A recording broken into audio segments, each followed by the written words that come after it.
Yeah, so the question was, what type of tools or strategies did you do to help drive that alignment, right? So I think there's a lot of trial and error here, right? I think there's definitely, from a tooling perspective, I mean, you can very basic around Excel and PowerPoint, and just actually writing it out. So sometimes that putting it together, once you're clear on the priorities, how do you articulate it? And sometimes that articulation sounds easy to do. Everyone thinks, of course, I know what the priorities are. But when you actually put pen to paper, it's very different. And when you actually put pen to paper with 8 individuals around a boardroom, it is also very different. So sometimes just the process of that really allows for some strong alignment. I think the other piece that we looked at is how do you connect the dots across the page. So if, for example, if you're the nutrition business, like a big business group, it has regional pieces within that.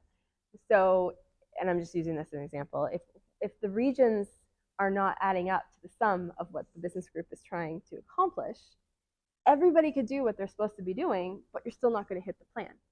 So there's a lot of work, and we did this quite a bit over the last while I was there, about making those connections and alignments. Now, it doesn't necessarily mean it's copy and paste either.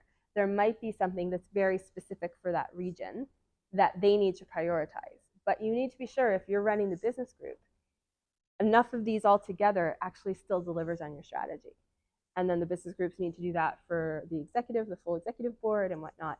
And having that alignment really come through, it's not easy. It's not done in an afternoon. This is meetings and months and reiterations.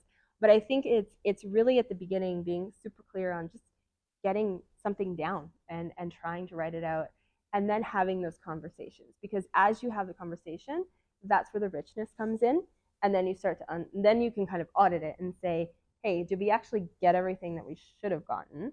And if not, let's go back and have a conversation. And that oftentimes spurs new conversations and conflicts, but it's better to have those conversations and conflicts in a boardroom than 6 months down the road when everyone's gone a different direction and you're not delivering on your targets. So I think that are kind of definitely just trying, articulating it, writing it out, and getting there, having those fruitful discussions, and then sure there's alignment kind of up the chain. It's an unbroken chain of why, they like to say, and really making sure everyone is clear of what they're aiming for and how it all syncs